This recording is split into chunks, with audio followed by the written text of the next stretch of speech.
Kita udah masuk ke materi terakhir kita, mau memanfaatkan dimensionality reduction untuk visualisasi gitu ya. Jadi part 5 higher dimension visualization. Oke. Dan yang mau dipakai itu adalah menggunakan yang namanya T-SNE.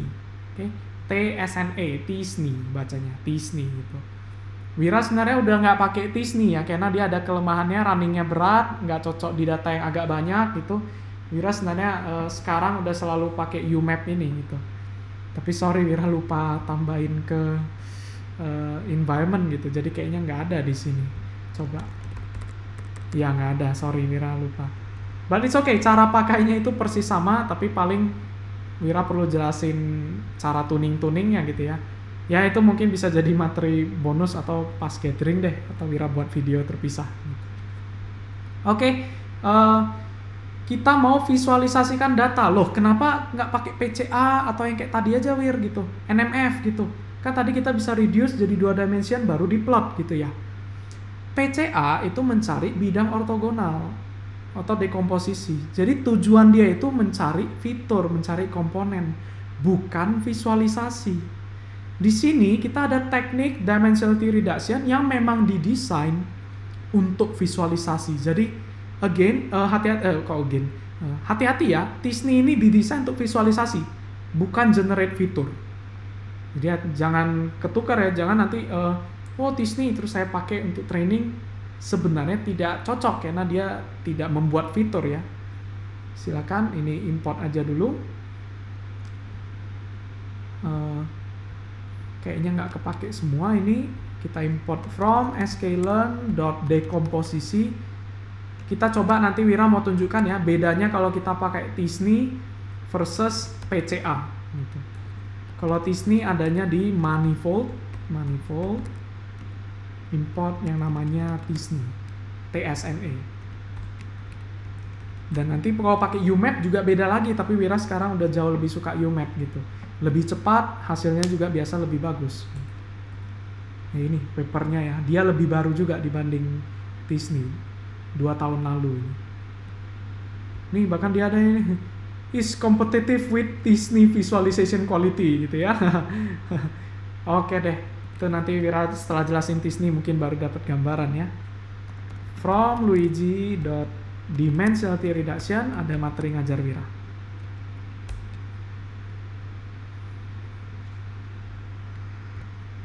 Oke, oh ini Wira copy ke file aja ya. Sip, Wira akan kasih sedikit idenya ya. Jelasin T-SNE ini susah banget, soalnya dia itu sangat matematik gitu ya. Dari namanya aja T-distributed, bukan matematik lagi, ini udah sangat statistik gitu ya. Stochastic neighbor embedding. Wow, ampun, ini namanya aja udah ngeri gitu ya. Ini bisa nonton referensi yang Wira kasih ya. Kemarin kan Wira kasih banyak. Yang kalau mau belajar statistik waktu itu Wira kasih StatQuest ya. Harusnya di StatQuest juga ada jelasin ini dengan mudah, dengan lucu gitu, enak didengar, banyak komedinya. Jadi silakan kalau mau sampai mendalam tentang T-SNE, mungkin bisa nonton StatQuest gitu ya. Diajarinnya enak gitu. Tapi Wira kasih idenya saja ya, idenya aja. Idenya reduce dimension. Jadi Wira tetap mau reduce dimension, tapi yang dipertahankan bukan informasinya. Kalau kayak PCA kan informasi yang hilang dipertahankan sedikit mungkin gitu. Tapi kalau yang ini reduce dimension, tapi yang dipertahankan itu adalah similarity-nya, okay? Relative similarity. Jadi kalau data-data yang memang deketan, mirip, kalau bisa nanti setelah di reduce dimension dia tetap deketan, kira-kira kayak gitu ya. Tentunya memang dipertahankan ya, nggak ada jaminan gitu. Jadi berusaha mempertahankan similarity-nya itu. Nah, jadi dari ini aja mungkin udah susah ya pahamnya gitu. Jadi Wira coba kasih sedikit aja idenya yang mudah-mudahan dapat gambarannya, mudah-mudahan. Karena memang ini bukan hal yang gampang dijelasin. Misalkan Wira ada data kayak gini nih, contoh aja ya. Wira ada data kayak kubus. Gitu. Oke, kubus. Berarti kan 3D ya, 3D.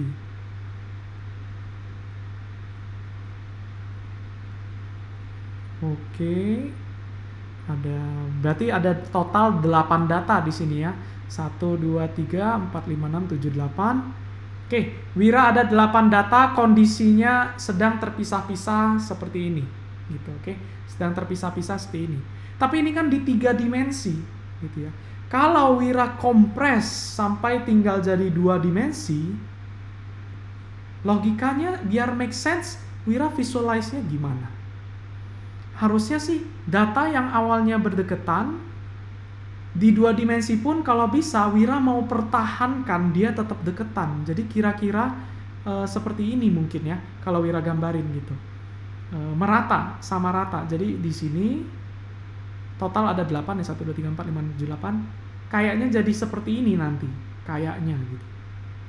3 4 5 6 7 8. Kayaknya kira-kira seperti ini kalau kita datanya terpisah-pisah seperti kubus dan kita kompres ke 2 dimensi, tapi bukan berdasarkan kehilangan informasi, tapi berdasarkan pokoknya relatif similarity-nya, jarak-jaraknya ini kalau bisa masih mirip seperti di kenyataannya gitu. Contohnya kalau misalnya di sini adalah image-nya ini adalah huruf A, ini adalah huruf A yang kayak gini mungkin, nah kayak gini. Harapannya nanti setelah dikompres jadi 2 dimensi, huruf A yang seperti ini juga deketan sama huruf A yang seperti ini, deketan, gitu ya. Jadi yang dipertahankan adalah similarity-nya gitu. Kalau mereka memang similar, tolong nanti setelah dikompres jadi 2 dimensi tetap deketan. Makanya ini didesain untuk visualisasi gitu ya. Ya udah, itu memang susah, mending kita praktek langsung lihat aja ya. Contohnya ini Wira ada siapin data kubus. Silakan di code file. Ini adalah data kubus ya. Kubus itu kan 0,0,0, 0,00,1, 0,10, 011, ya ini kubus ya. Kubus. Lalu kita coba reduce dari 3 dimensi sampai tinggal 2 dimensi dan kita plot, kita visualisasikan apa yang terjadi. Kita coba lihat ya. Jadi Tisni sama dengan Tisni. Scikit-learn, hebat. Random state 42. Terus tinggal Tisni.fit transform data kita itu adalah points ya, kubus ini. Ini nanti jadi points yang sudah ditisnikan. Oke, points yang sudah ditisnikan. Kalau datanya kecil mah ini cepet ya, runningnya gampang. Coba kita visualisasikan, Wira akan pakai scatter plot.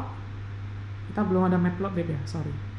Import matplotlib.pyplot splt. Oke, plt.scatter. Points Tisni, kita coba lihat dimensinya harusnya udah kena reduce. Yang tadinya kubus 3 dimensi, sekarang jadi tinggal nih 2 kolom ya. 8 data, 2 kolom. Tapi yang dipertahankan adalah similarity-nya. Kita coba lihat ya. Semua baris kolom ke 0. Semua baris kolom ke 1. Warnainnya kita bedain warna berdasarkan label. Oke, coba kita lihat. Nah, tuh ya. Mungkin axis equal coba. Axis equal. Supaya nggak ketipu itu oval atau enggak ya.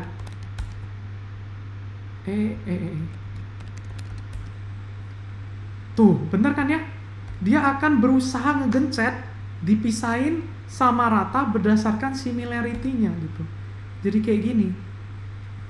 Dan nanti akan lebih clear kalau kita pakai data beneran ya. Ini mungkin Wira masih menjelaskan ya cara kerja Tisni.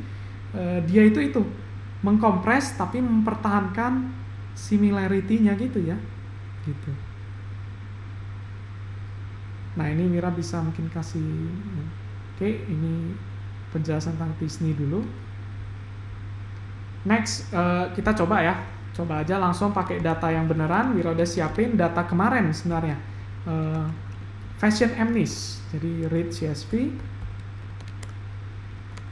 Fashion Amnis. Amnis itu kan tulisan tangan ya, tapi ini kalau Fashion Amnis kan yang baju, sepatu dan lain-lain itu yang kita pakai pas deep learning itu ya. Gitu. Oke. Sip. Pixelnya ada 28 kayak 28 kayak ini, 782, 782. Fashion Amnis labelnya itu bentar, Wira coba cari. Itu dia di CodePen.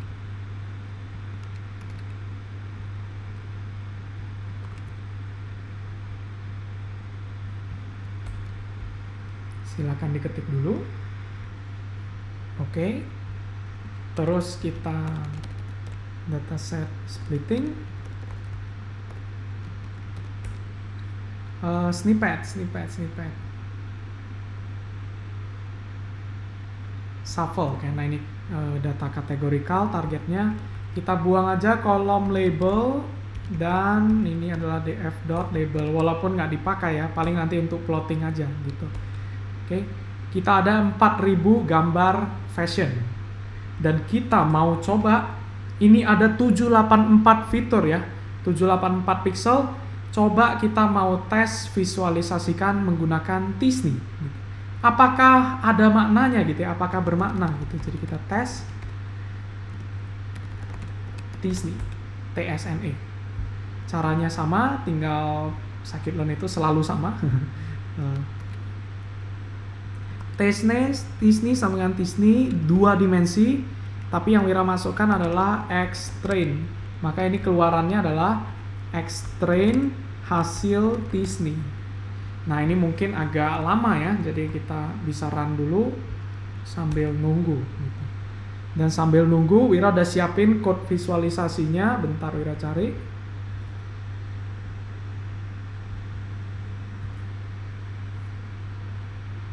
Oke, ada di sini, Wira copy CodePen. Oke, ini untuk visualisasi, tapi nanti kita lihat bareng ya. Oke, itu sudah. Kita coba run visualisasinya. Kalau misalkan data image 784 fitur, Wira gencet sampai tinggal 2 dimensi, dengan mempertahankan antar image-nya yang mirip kalau bisa deketan, hasilnya jadi seperti ini. Wow, gitu. Keren ya? Menarik nih. Kita bisa lihat bahwa tas, lihat datanya berkumpul-kumpul di sini gitu. Di sini ada yang baju shirt tapi malah di deket-deket tas, mungkin karena bajunya bentuknya agak petak, mirip tas gitu. Jadi dia nggak ada maknanya. Dia bukan makna, tapi dia berdasarkan kemiripan gitu ya.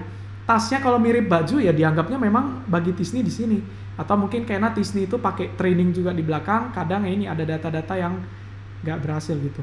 Tapi tetap ini bisa dilihat di sini ya. Biru itu adalah ankle boot. Coklat itu adalah sandal gitu. Jadi ada sandal yang agak tinggi gitu mirip boot. Ya ini. Kalau misalnya Wira tahu ini data yang mana, Wira buka image-nya, bandingin sama image yang ini, itu sandal yang udah mirip ankle boot.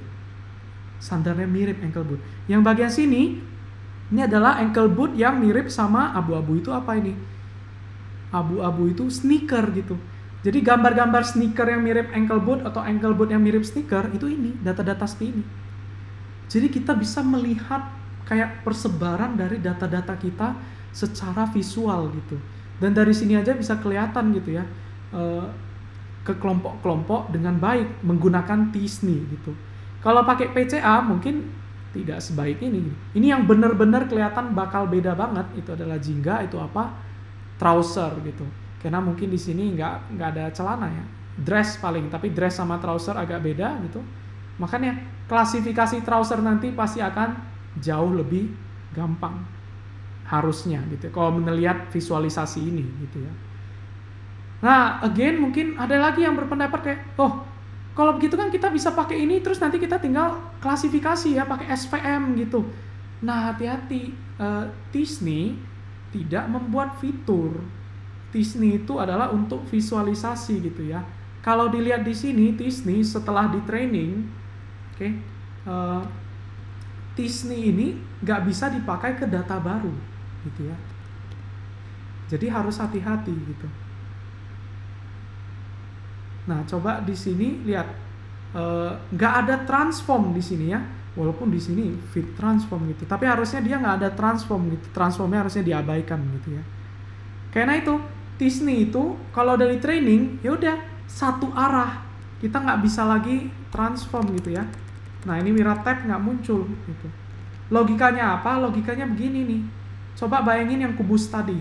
Oke. Kubus tadi kalau di Tisni kan jadi seperti ini. Kalau Wira nambahin satu data baru, Wira harus bangun ulang Tisni-nya dari nol gitu. Karena Tisni itu satu data dulu, similarity, taruh di sini, diletakkan sini, letakkan sini gitu. Makanya begitu ada data baru, Tisni itu harus dirombak, bangun dari nol. Makanya ini nggak boleh ya, nggak boleh dipakai jadi fitur. Karena fitur waktu itu tujuannya untuk apa? Kan untuk prediksi kan ya. Ya udah, kalau Wira ada image baru gimana dong? Wira nggak tahu kan fiturnya gimana? Nah itu hati-hati, oke? Tisni itu pokoknya kalau dimasukin semua datanya dia akan generate ini. Kalau ada data baru nggak bisa generate ulang, oke? Dan ini kalau running berkali-kali pun hasilnya nanti pasti teman-teman bisa beda terus. Oke? Bedanya paling rotasi doang sih, keputar-putar gitu. Makanya biasa mungkin kita bisa tambahin random state. Kalau tambahin random state mungkin kita ini persis sama semua. Gitu. Tapi again ya, kalau untuk fitur, untuk klasifikasi, menurut Wira, Sense Wira mengatakan itu tidak boleh, tidak valid gitu. Dan lagi pula itu kalau ada data baru nggak bisa prediksi, terus untuk apa kita buat classifiernya gitu. Tapi kalau untuk clustering, market segmentation yang begitu-begitu, itu kan datanya bisa ya udah fix. Wira misalkan cuman mau analisa yang sudah lalu gitu, bukan untuk masa depan gitu. Nah itu boleh. Wira pakai ini, terus Wira clustering. Dari clustering, Wira bisa dapat kelompok-kelompok yang mau Wira analisa lebih dalam. Gitu. Oke, kalau itu boleh, karena dengan catatan itu kan nggak ada data baru lagi ya, nggak ada prediktif di sana.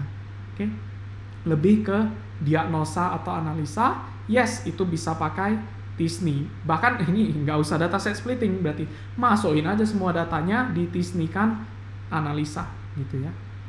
Jadi itu, oh ya ini sedikit comparison, coba kita lihat PCA gitu ya, visualization with PCA.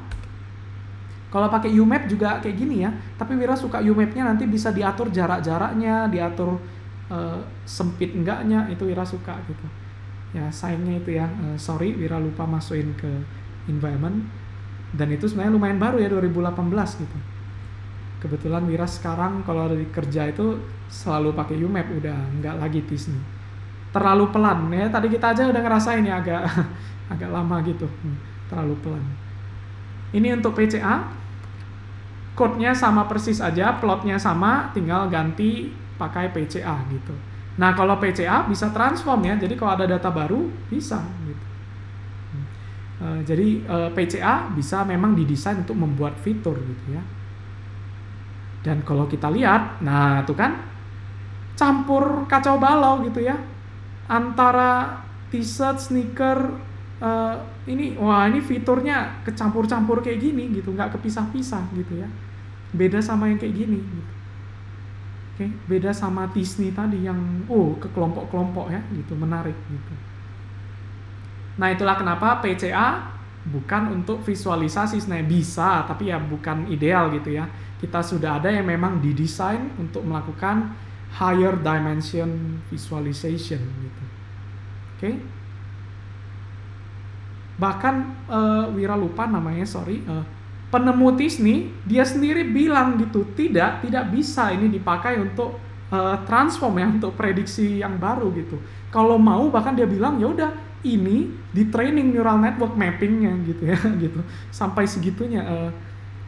Karena banyak orang yang keliru, apalagi hati-hati nih, coba artikel-artikel online tuh hati-hati ya, kalau yang memanfaatkan ini jadi fitur untuk prediksi, Nah itu nanti data baru nggak bisa dipakai gitu. Gitu. Nah itu tidak seharusnya seperti itu. Dan ini Wira belajarnya, Wira lupa, Wira baca dari mana forum gitu, ya. Penemunya sendiri yang menyatakan bahwa tidak bisa gitu. Oke, kalau Tisni ini kan data image ya. Kalau Tisni dipakai ke data, jadi Tisni visualization on text data. Kebetulan kalau text data ada yang namanya word factor itu ya. Kalau memang dipilih bakal jadi materi bonus ya gitu. Jadi gimana caranya kata Wira, biasa kan back of words ya. Back of words mah 0101 gitu ya, 0101.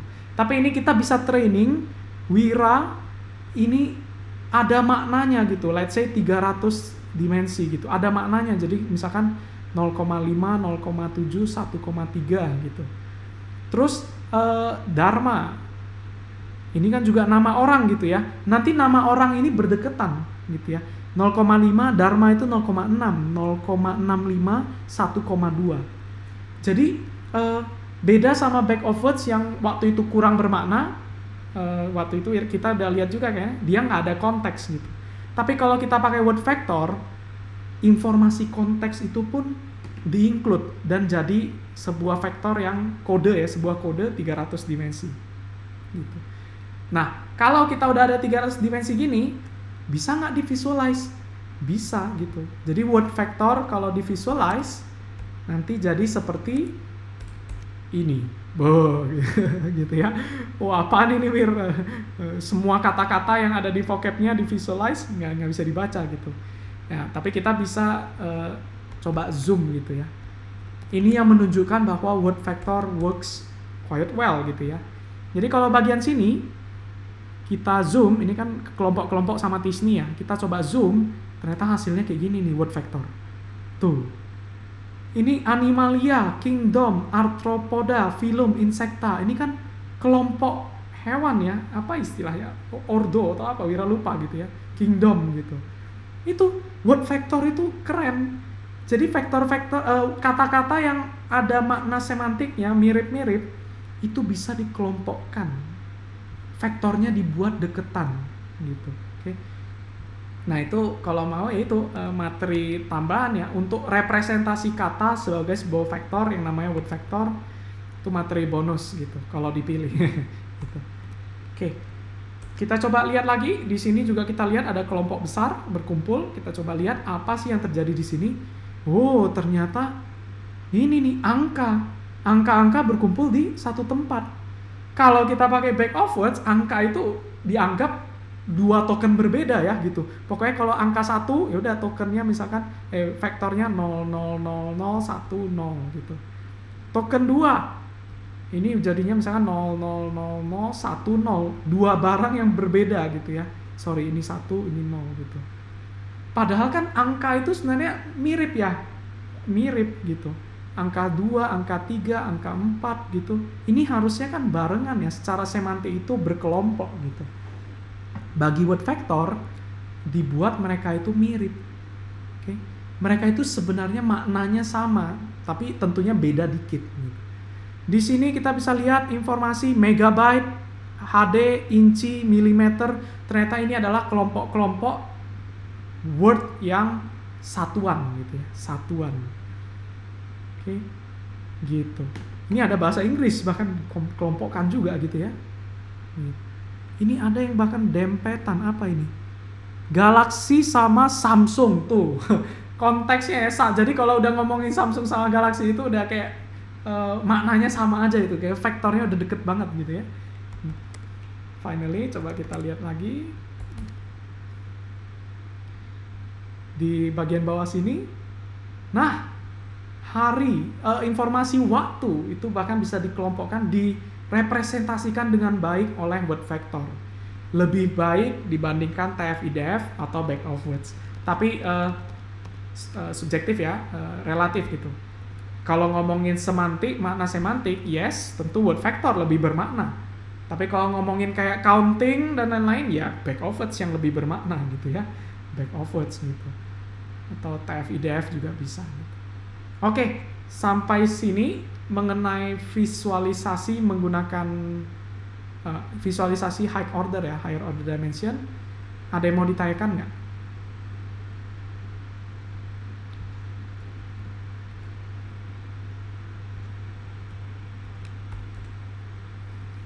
Nggak ada?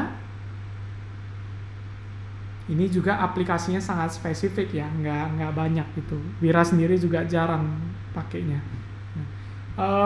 Coba bentar ya, Wira mau tunjukkan.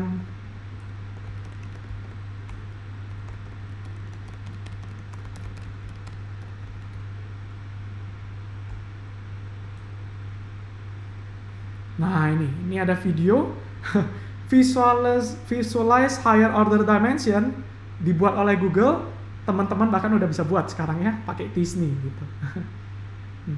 Jadi kalau kita lihat, yaitu dia data MNIST tulisan tangan kemarin, dia reduce, terus divisualize jadi 3 dimensi ya. Hasilnya jadi seperti mana nih?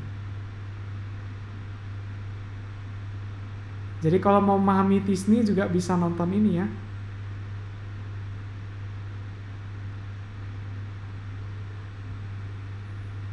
Oh ini yang tadi Wira tunjukin ya, kata-kata.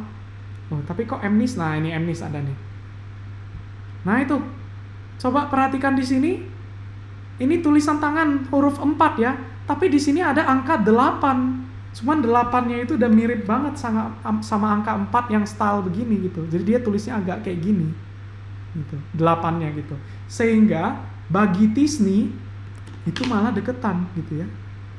Di sini juga ada angka ini angka 9 dan angka 4, ada yang kecampur kan ya. Karena ada orang angka 4-nya bukan kayak gini. Angka 4-nya yang kayak gini, dan itu mirip sama angka 9 yang kayak gini kan ya. Nah, tuh. Makanya di sini jadinya bagi Disney, dia deketan. Dan dipertahankan similarity-nya. Jadi angka 4 pun, ada beberapa jenis. Ada 4 yang tajam, ada 4 yang kayak gini gitu, ada 4 yang kayak gini gitu ya. Dan Disney itu pisah-pisahin gitu, walaupun labelnya sama gitu ya. Gitu. Kita bisa lihat dari yang fashion MNIST kita bahkan bisa dipecah dari 2 kelompok ya. Nih, yang warna biru ada satu kelompok sini, ada satu kelompok sini. Biru itu apa sih? T-shirt atau top. Artinya di dataset kita ada 2 jenis baju yang agak beda gitu. T-shirt yang begini dan T-shirt yang begitu gitu. Dan Disney bisa memvisualisasikan itu gitu, sehingga kita manusia ketika menganalisis dipermudah gitu ya, dipermudah. Jadi itu saktinya Disney. Dan again yang Wira saranin pakai UMap ya, itu lebih cepat, lebih mudah, dan biasa kalau ini preferensi Wira hasilnya lebih bagus gitu. Cara pakainya nggak usah takut, UMap itu kayak gini juga gitu ya. UMap sama dengan UMap, nah tinggal parameternya yang memang harus agak belajar dikit. Kalau nggak pakai default juga boleh gitu. Oke, ada yang mau ditanyakan nggak? Waktu kita udah habis ya, udah lewat gitu.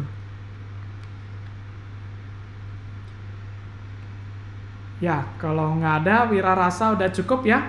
Ini sebagai penutup untuk materi unsupervised learning ya. Tentunya masih ada deep unsupervised learning. Jadi Wira tutup dulu untuk materi part 5 ini, kita selesai. Kita lanjut pembahasan untuk selesai course ini ya.